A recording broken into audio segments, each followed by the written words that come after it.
When we were just deciding what to talk about, Ellen actually introduced this topic, and I thought it was a good idea because there are so many well-meaning, um, sort of extended family members and family, friends that could be family, that all have opinions about how you should be handling this. And you may hear some things that actually can be kind of hurtful and maybe even insulting, like, oh, if you could just send them over to my house, I would be able to take care of this and make them better. So we just want you to remember, in these situations, boundaries are your friend. You are absolutely allowed to say that you're not comfortable talking about something. And I even say to my clients, you can use me as an excuse and say, just like when you go to ICU and the ICU nurses say there can only be 2 visitors and that's it, because this person has to rest. The treatment team, can be sort of what you blame, and you can say, they have told us that we can only talk to limited people right now.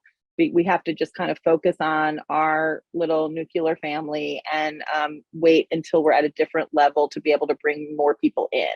So don't answer every call, don't answer every email, don't feel obligated to answer every question.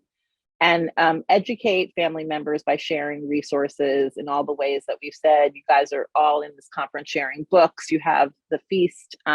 There's the first 30-day workshop emails that are so wonderfully helpful. So these are all things that can help them understand the eating disorder a little bit better.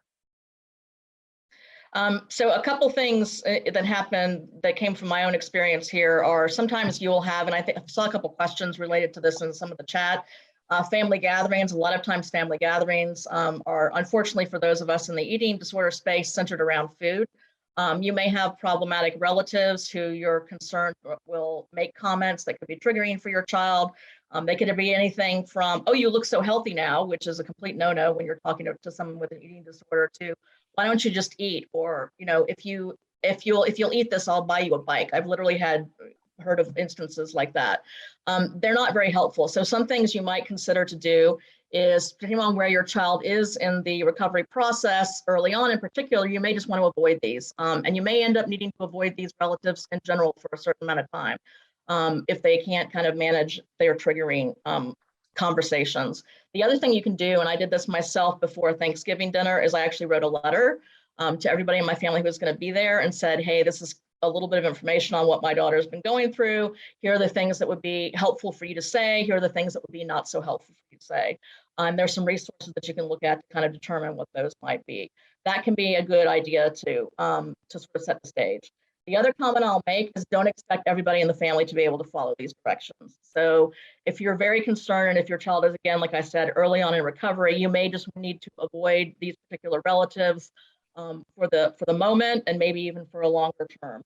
I will say that sometimes when the child is in a different stage of recovery, a little bit of exposure to some of these comments can actually be helpful. It can be a form of exposure therapy to see how they manage them. My daughter now, when people make comments to her because she's completely recovered, she'll say things like, oh, well, yeah, we don't really talk about that in our family. If somebody makes a comment about weight or diet or something along those lines, my father is the worst at doing this kind of stuff. But she's very able to manage on her own, and I don't even have to step in anymore. The other comment and note to make, a few people in the chat also listed this, is that because of the genetic component of eating disorders, it's likely that you have folks within your extended family who themselves suffered from or are still suffering from eating disorders or their own disordered eating behavior. So understanding that they be coming from a space where they themselves are not necessarily recovered from an eating disorder is sometimes helpful to get where they're coming from.